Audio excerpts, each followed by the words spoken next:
Guys, good morning, good afternoon, good evening po sa inyo lahat. Mega shoutout po muna sa inyo lahat, lalo na po sa mga OFW na kagaya namin. Araw po ng Biyernes, wala po kami pasok. Tayo ay maghapon na naman po dito lang sa aming kwarto. This time guys, kainit po ako ng tubig dahil yan po yung ating habit. Inom po muna tayo maligam-gam pagkagising sa umaga. At nakikita nyo ating mga hugasin kasi po medyo ginawin naman po tayo ng uwi kagabi kaya medyo tinamad na tayo maghugas. Pagkatapos po niya tayo po yung maglalaba mga idol dahil alam nyo naman pag Biyernes kailangan natin maglaba.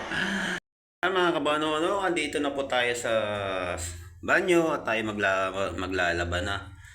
Ito na po yung ating maligamgam na tubig ating iinumin. Wala po tayong palanggana kasi di naman po uso mga palanggana sa tulad namin dito. Guys, katatapos lang po natin maglaba at tayo ayan, papakita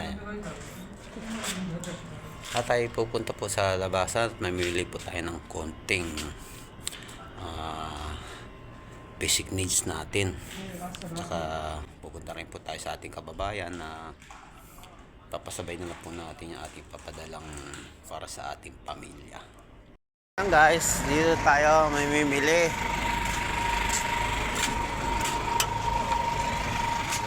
Bili natin ang Coffee Mate. Where's Coffee Mate, boss? Malong Coffee Mate? Jeep samo na wala. Hanap tayo ng Coffee Mate, wala. Di alam nung ano eh. Ikot na lang tayo.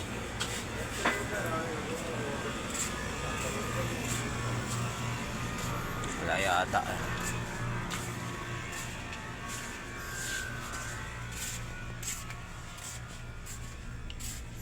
Wala nga. Lumabas tayo guys kasi wala yung hinahanap natin doon, yung Coffee Mate. Pero may nakita tayo ano doon, yung suka. Kasi sa mga tindahan dito hindi lahat kompleto eh.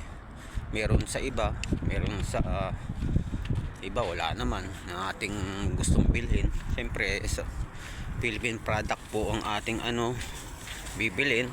Siyempre sa ibang bansa po tayo. Mabuti sana kung nasa city tayo kasi nasa lang po tayo dito sa lugar namin. Sa city siyempre lahat nandun ay mabibili mo, gusto mong bilhin. Pero may mga hindi pa nga mabibili ron pag talagang Kaya maghahagilap pa ulit tayo sa ibang mga tindahan mga idol. Tayo sa panibagong tindahan, hagilap tayo ng Coffee Mate.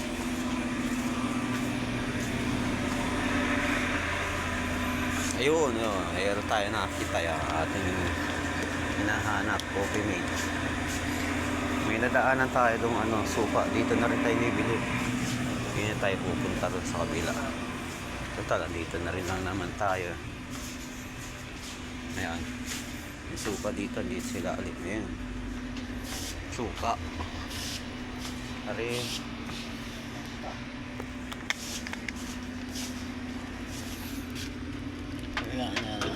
Kasi wala na tayong suka, dato puti.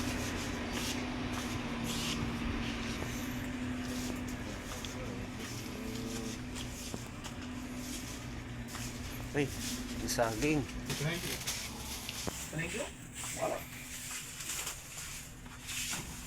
Kalala ko.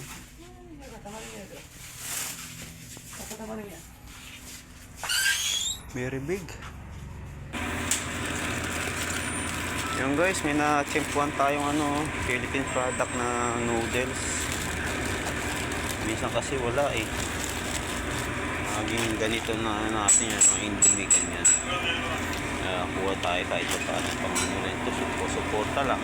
Wala kang ulam, wala kang almusal, pwede na to. Alam mo naman mga OFW. Bili rin tayo nitong Ajinomoto kasi bihira tayo makachempo ng magic syrup. Guys, ito na lang po muna ang ating bibilin. Alam niyo na, budgeted din natin pera. Ayan. Hindi rin siyempre Meron tayong peanut. Kailangan meron tayong tinapay o sliced bread. Yan. Hindi ko lang po alam kung magkano na po lahat yan. Guys, ito na yung atin na pamili.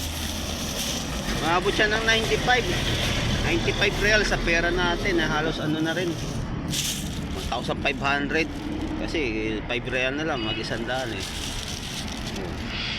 yung 1,000, yung 100 sa atin 1,500 po yun, kaya halos 1,500 niya, yan lang. Pupunta na po tayo doon sa ating kaibigan na pakikasabayan natin para mapadala po yung ating para sa pamilya, ha mga guys. Hello guys, dito tayo. Pag ito po yung place na to, pag dumiretso ka dyan, papunta po sa amin yan. Pero dito muna tayo. Tulad ng sabi ko sa inyo, nadaan tayo roon sa ating kababayan, ating kaibigan na taga Cavite. Shoutout po sa mga taga Cavite dyan. Dito pala, malapit lang po yung accommodation nila sa aming tinitirahan. Ayan, yung mga sasakyan na yan, dyan na po yun. Dito na po tayo sa accommodation ng ating mga kababayan. Tumuloy na po kasi medyo bukas naman po yung gate. Hinata ko lang po yung parang alambre. At dito tayo, kakatakbo tayo. Ito po yung kanilang accommodation. Yan. Ayan po muna mga kaya bukas naman po. Ako po. Ayan guys, ito na lang po yung natira sa ating pera at ito na lang pong magiging budget natin sa isang buwan na naman.